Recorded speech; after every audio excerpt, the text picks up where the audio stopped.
हम आपस की लड़ाई में इतने मगन हैं कि हमें भारत में मुसलमानों पर तोड़े जाने वाले मजालिम की जरा बराबर भी परवाह नहीं है। रुक तेरे को बताते थे। अमरीकी डॉलर की ऊंची उड़ान जारी, नया रिकॉर्ड कायम कर दिया। IMF प्रोग्राम एक आध दिन में बहाल हो जाएगा और नैब कानून ने एहतसाब को ही दफन कर दिया। यही नहीं, अभी और सुनिए। डॉलर ने पाकिस्तानी तारीख में पहली बार आज ट्रिपल सेंचुरी कर ली है।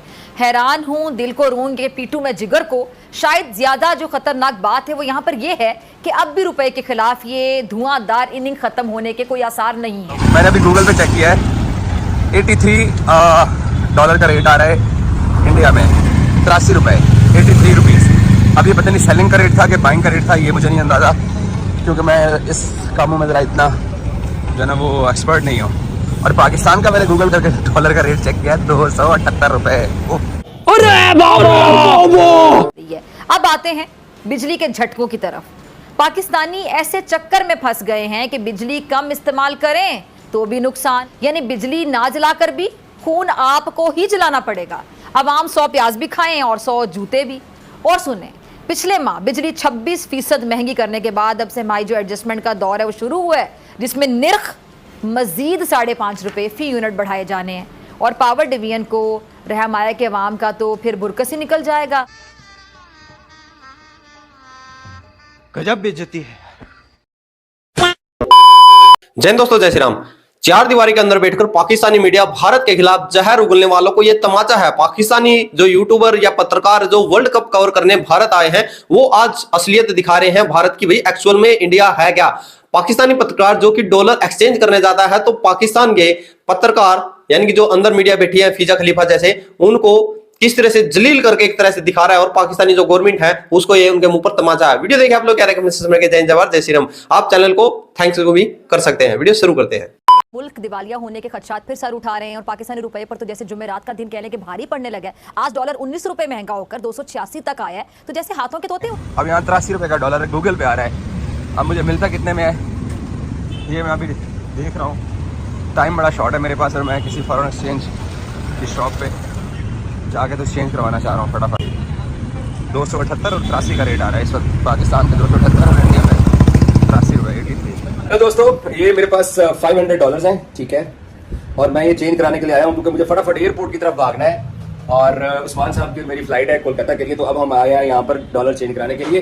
तो अब मैं डॉलर चेंज कराने के लिए फॉरेन एक्सचेंज के ऑफिस बैठा हूँ। तो मैं इनसे डील करता हूँ कि देखते हैं कितने में ये डॉलर जो है ना, इंडिया में डॉलर का रेट क्या है अभी आप सबको पाकिस्तानियों को अंदाजा हो जाएगा। सो मैं आ गया हूँ सर जी। ये $500 पकड़िए, गिनती कीजिए। ये अंकल सरगम अमेरिका साहब के डॉलर हैं। मुझे बताया रेट क्या दे रहे हैं आप हमें? 84 सर। 84। डॉलर ने पाकिस्तानी तारीख में पहली बार आज ट्रिपल सेंचुरी कर ली है। हैरान हूं, दिल को रूंगे पीटू में जिगर को। शायद ज्यादा जो खतरनाक बात है वो यहाँ पर ये है कि अब भी रुपए के खिलाफ ये धुआंधार इनिंग खत्म होने के कोई आसार नहीं है। अच्छा, इंटरेस्टिंग बात यह कि डॉलर की जो तीनों सेंचुरी हैं पिछले 9 बरस में हुई और पहली अगस्त 2010, 2014, दूसरी जून 2022 और तीसरी आज हुई है। अब इससे जाहिर ये होता है कि तारीख में महंगे डॉलर से आने वाली महंगाई का सबसे ज्यादा जो बोझ है वो दूसरी और तीसरी नस्ल बर्दाश्त कर रही है। Very good. 83 तो गूगल पे आ रहा था, 84 हमें रेट मिला है। अच्छा मुझे बताइए, पाकिस्तान में 278 रुपए का डॉलर है, 300 भी हमारे यहाँ ट्रिपल सेंचुरी मार रहे हैं। तो यहाँ डॉलर का रेट ऊपर नीचे कितने हिस्से में होता है? वो मतलब एवरीडे चेंजेस होता रहता है। नहीं, लेकिन कितना फर्क कितना पड़ता है? 1 रुपया, 20 पैसे, 25 पैसे, 30 पैसे, कितना रेट आगे नीचे गिरता कितना है यहाँ? 20 पैसा 30 पैसा उतना ज्यादा नहीं है। डॉलर में कोई उतना डिफरेंस नहीं होता है। और ये जो 84 है या 83 है, अगर डिमांड ज्यादा डॉलर हो जाएगा 85, 86 भी चला जाता है। डिपेंड करता है मार्केट पे, मार्केट कैसा। क्योंकि मैंने जिस दिन बॉर्डर क्रॉस किया था, मैंने जैसे उस दिन 87 रुपीज था, मैंने अमृतसर एक रोड से 87 रुपीज, इसलिए 89 भी रेट था। 89 भी था 2 महीने पहले 89 भी रेट था, क्योंकि मार्केट पे डिपेंड करता है कैसा है। लेकिन रहता इसी 80 के अंदर ही है। ऐसे ही है। मार्केट में जब करेंसी ज्यादा आता है तो अगर कोई बाहर नहीं जाता है तो रेट ऑटोमेटिक नीचे गिर जाता है। ओके, तो सुन लिया आपने भाईजान, ये आप इंडिया के अंदर जो रेट है, आप ये मेरे पैसे आ रहे हैं क्योंकि मैंने होटल का बिल पे करना है और सारे पैसे मेरे खर्च हो गए हैं यहाँ पे। लेकिन क्योंकि एक्चुअली डॉलर्स का रेट आपको बेसिकली बताना था। अब डॉलर का रेट जो है ना वहाँ यहाँ पर है 84 रुपये और ये है इंडियन करेंसी, ये हमें उसके बदले मिल रही है। तो भाईजान 278 रुपये पाकिस्तान का रेट। यहाँ ब्रिटिश पाउंड का रेट क्या है? ब्रिटिश पाउंड प्राइवेट में जाता है 105, एक्चुअली रेट है 102। 102 रुपये का? 102 रुपये। पाकिस्तान 350 से ऊपर है। क्या देखिए, हमारा मसाया मुल्क है। पहले इंडिया की और हमारी करेंसी भी तकरीबन, मेरा ख्याल है हमारी करेंसी उनसे ज़्यादा हैवी थी, लेकिन आस्ता आस्ता आप देखिए उनका तकरीबन 1 रुपया 3-4 रुपये बनते हैं इधर के। बात यह है कि वो तरक्की में हमारे से 100 में से 1000 गुना आगे चले गया है। 100 में से 1000 गुना। हमारा मुल्क ये है, इसी टाइम लाइट में, पेट्रोल में लोड शेडिंग हो रही है, बेरोज़गारी है, हुकूमत आ रही है, एक जो करता है वो बाहर चले जाता है, फिर नया बंदा आ जाता है, जिसको मर्ज़ी उठा के जेल में डाल देते हैं, जिस बंदा सही नहीं है। तो पाकिस्तान के हालात तो काफ़ी बुरे जा रहे हैं, ना कोई कारोबार है ना काम है। मैं इधर मोबाइलों का काम करता हूँ और ये पिछले कोई 3-4 महीने से तो बहुत ज़्यादा यानी कि लॉस में जा रहे हैं हम, खर्चे जेब से डाल रहे हैं। इधर 80-80 हज़ार लाख रुपये किराया दे रहे हैं हम, तो खर्चे भी नहीं निकल रहे। नहीं तो इन मसलों का हल आपको लगता है किस तरह हड़ताल करके निकल आएगा, आपके मसले हल हो जाएंगे? उनको क्या फ़र्क पड़ेगा, हड़ताल करने से उनको कोई फ़र्क नहीं पड़ेगा। यही तो मैं कह रही हूँ, पूरी मार्केट बंद पड़ी हुई है, इस तरह तो कारोबारी तबके का और आम आवाम का नुकसान हो रहा है, इनको तो कोई फर्क नहीं पड़ता। हड़ताल करने से भी मजदूर का ही नुकसान है और हड़ताल से उनको कोई फ़र्क नहीं पड़ता। वो तो अपने वो जो बड़े बड़े फार्म हाउस हैं उसमें बैठे हैं, एसीओ में बैठे हैं, बंदा तो मजदूर धक्के खा रहा है। अब देखिए ना, एक मजदूर आप ले लें, मजदूर की दिहाड़ी है 1500 रुपया, ठीक है, या 1500 मेरे हिसाब से उसको मिलता नहीं है। अब 1500 रुपया वो लेके जाता है घर, उसका घर भी किराए पे है, घी देख लें, चीनी देख लें, गोश्त देख लें, यानी कि हर चीज़ का रेट 1500 में वो घर का बिल देगा, घर का खर्चा करेगा, अपने बच्चे पढ़ाएगा, कोई दवाई दारू करेगा बच्चे का, यानी कि बहुत मुश्किल हुआ है। वो तो फिर देखें ना पाकिस्तान में कितनी खुदकुशियाँ हो रही हैं। बनाने का मकसद और वीडियो बनाने का मकसद ये था कि पाकिस्तान के अंदर जो डॉलर्स का रेट है, हमारे यहाँ जो डॉलर्स का जो फॉरेन करेंसी का माफिया बैठा है, क्योंकि मैं ट्रैवलिंग करता हूँ अक्सर और मुल्क से बाहर जाते हुए जो डॉलर लेने जाता हूँ, मुझे पता ही है हमारे से टिकट मांगते हैं, वीजा मांगते हैं, पासपोर्ट मांगते हैं, ID कार्ड मांगते हैं, उसके बाद जाके ये हमें डॉलर्स देते हैं। और ये खुद क्या करते हैं कि ये बोरियों में पैसे भर के बाहर भेजते हैं और खुद ये डॉलर का रेट ऊपर नीचे करते हैं, ये फॉरेन एक्सचेंज वाले, और इसमें बहुत बड़े बड़े नाम लोग इन्वॉल्व हैं।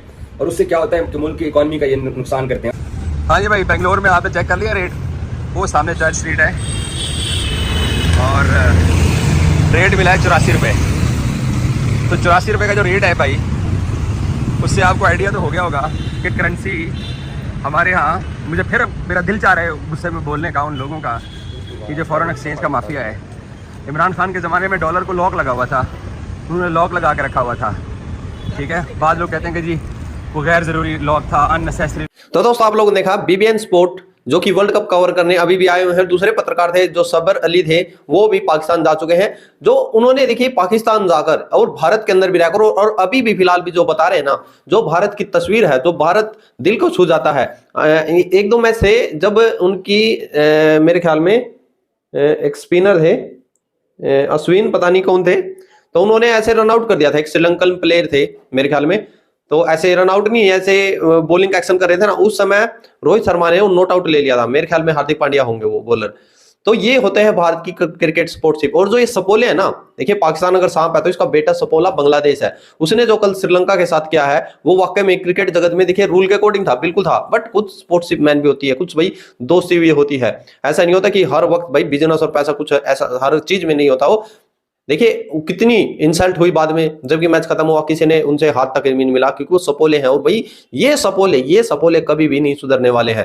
देखिए जो पाकिस्तान पत्रकार आए हैं, उनका दिल भारत में आकर भाई गदगद हो गया। यानी कि जो भारत की तस्वीर और भारत से जो उनको प्यार मिला है वो वाकई में सराहनीय है। देखिए क्या है, पाकिस्तान के कुछ पत्रकार और सारे पॉलिटिशियनों ने जो भारत के खिलाफ जहर उगलते हैं, तो देखिए भाई एक बाल्टी अगर पानी है उसमें एक बूंद जहर डालोगे तो पूरी बाल्टी जहर हो जाएगी। ऐसा ही काम हो रहा है पाकिस्तान के जो कुछ अवाम है, कुछ हुक्मरान, कुछ नहीं भी सारे के सारे हुक्मरान हैं जो भारत के खिलाफ जहर उगलते हैं। तो भारतीय जो अवाम है, भारत के जो पब्लिक है, आम पब्लिक है, तो वही जो जैसा देखता है वैसा ही उसकी सोच बन जाती है। तो वही पाकिस्तानियों के खिलाफ जो इतना बुरा सोचने लग जाते हैं भारतीय, उस चीज से इनके ऊपर भी पाकिस्तानी जो भारत भी आए हुए हैं उनका इतना वो वेलकम हुआ। और वो कहीं भी गए तो उनको भी एक तरह से जो भारतीयों ने प्यार दिया है, तो वो वाकई में अच्छा है। क्योंकि देखिए आम ये भी नहीं कह सकते भी पूरा पाकिस्तान खराब है, गलत है, कुछ की मजबूरी भी है वहां पर। आप लोग क्या रेकमेंड से सुने के जय जय।